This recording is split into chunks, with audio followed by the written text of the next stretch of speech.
As origens do ser humano têm sido discutidas há séculos e até hoje não existe um consenso sobre a questão. Alguns creem no criacionismo, outros acreditam na evolução das espécies, já outros buscam as respostas em seres de outros planetas, entre outras teorias.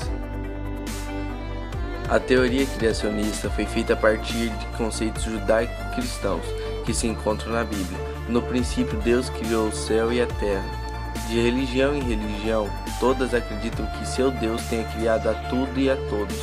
Na Bíblia há um trecho que diz que nossa criação foi feita à imagem de Deus, dando a entender que Deus não é alguma coisa ou alguma força, mas alguém como nós. Para os que acreditam no cristianismo, os seres humanos são diferentes das demais criaturas por terem sentimentos, vontade, inteligência, moral e etc.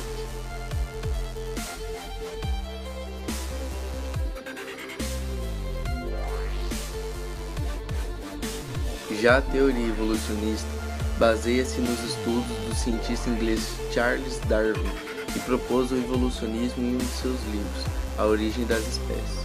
De acordo com Darwin, todos os seres vivos tiveram sua evolução a partir de um ancestral comum. As mudanças ocorridas e as diferenças entre as espécies deram-se pelo processo de seleção natural, no qual os indivíduos que melhor se adaptam ao meio ambiente sobrevivem, deixando descendentes, que por sua vez também sofrem alterações em seu mecanismo biológico e deixam novos descendentes, formando um círculo vicioso. A evolução segundo Lamarck. A teoria de Lamarck explica o crescimento do pescoço da girafa. No século XIX, o Francis Jean-Baptiste Lamarck desenvolveu uma teoria da evolução. Ele estabeleceu que as influências do meio ambiente são responsáveis por mudanças nos organismos e são herdadas por seus descendentes. De acordo com Lamarck, o pescoço da girafa cresceu pois o animal costumava esticá-lo constantemente para alcançar o alimento. Em consequência disso, seus filhos nasceram com o pescoço mais comprido. Lamarck teve méritos em destacar o transformismo, mas estava equivocado na interpretação da transmissão de dados adquiridos por falta de metodologia adequada na época. Hoje se sabe que as características adquiridas não são transmitidas aos descendentes.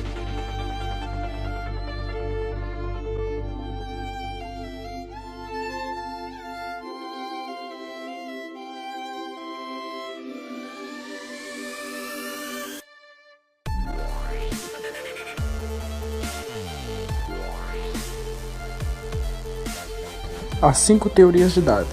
Em exceção à Bíblia, nenhum livro influenciou mais a filosofia do homem moderno quanto A Origem das Espécies, de Charles Darwin. Até a sua publicação, em 1859, o pensamento científico não oferecia alternativa à visão religiosa. Ao contrário, era inseparável dela. O Criador havia estabelecido as leis que reagem ao universo e havia criado todas as formas de vida na Terra num único dia. Numa época em que a cultura ocidental impedida ao ser um homem criado à imagem e semelhança de Deus, é possível imaginar a agitação intelectual causada pela ideia de que a vida na Terra seria um fluxo contínuo de evolução, resultando na competição pela sobrevivência que, geração após geração, encarrega-se de eliminar os menos adaptados.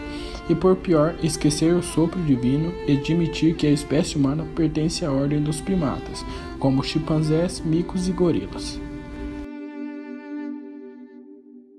Darwin era um observador tão criterioso e as conclusões que tirou foram tão primorosas que os avanços científicos dos últimos 150 anos só fizeram comprovar o certo de suas ideias.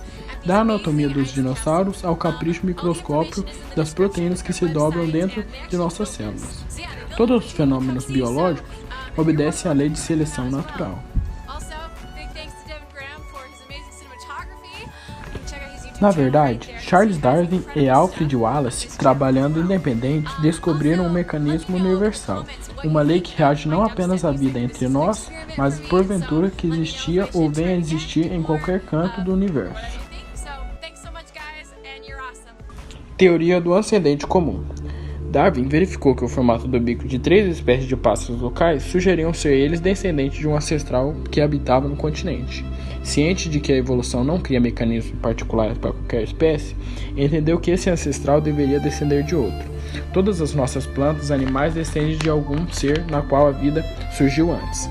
Nenhuma das teorias de Darwin foi aceita com tanto entusiasmo como esta, porque dava sentido à semelhança entre os seres vivos, a distribuição geográfica de certas espécies e a anatomia comparada. Teoria da evolução como tal. Segundo ela, o mundo não se encontra em equilíbrio estático. As espécies se transformam no decorrer do tempo. A existência de fósseis e as diferenças entre os organismos dos dinossauros e a das aves, únicos dinossauros sobreviventes à extinção, ilustram com clareza o que chamamos de evolução das espécies. Teoria do gradualismo. As transformações evolucionistas ocorrem gradualmente, nunca em saltos. Para explicar como as espécies em nossa volta estão muito bem adaptadas às condições atuais, Darwin encontrou apenas duas alternativas. Teria sido obra da onipotência de um criador ou evoluído gradualmente segundo o processo lento de adaptação. Teoria da multiplicação das espécies. Calcula-se que existam de 5 a 10 milhões de espécies de animais e de 1 a 2 milhões de espécies de plantas. Darwin passou a vida atrás de explicação para tamanha biodiversidade e propôs pela primeira vez o conceito que a localização geográfica seria responsável pelo surgimento das espécies. Embora merecesse crédito, Darwin não foi capaz de perceber com clareza a importância do isolamento gráfico no aparecimento das espécies novas. Teoria da seleção natural. Foi o conceito filosófico mais revolucionário desde a Grécia Antiga. Segundo Darwin, a seleção natural é um resultado da existência de variedade genética, que assegura não existirem dois indivíduos exatamente idênticos em qualquer espécie.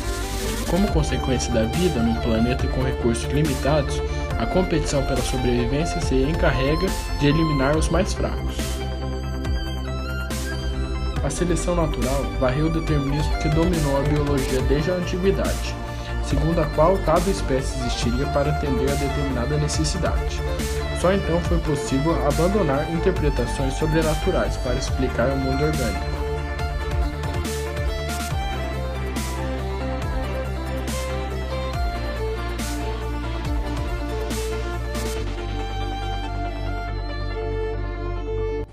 As diferenças nas ideias de Lamarck e Darwin. Lamarck acreditava que o meio cria necessidades que induzem as mudanças nos hábitos e nas formas dos indivíduos, e Darwin já acreditava que o meio exerce uma seleção natural que favorece os indivíduos portadores das características mais apropriadas para um determinado ambiente em um determinado tempo. Lamarck acreditava que as características conseguem-se pelo uso e desuso repetido de um órgão ou parte do corpo. No seio de uma população, certos indivíduos apresentam características que lhes conferem uma melhor adaptação em relação ao outro. Isso segundo Darwin. A característica na parte da descendência. As características adquiridas são transmitidas aos descendentes, segundo Lamarck. Os mais aptos vivem mais tempo, reproduzem-se mais e transmitem suas características aos descendentes, segundo Darwin.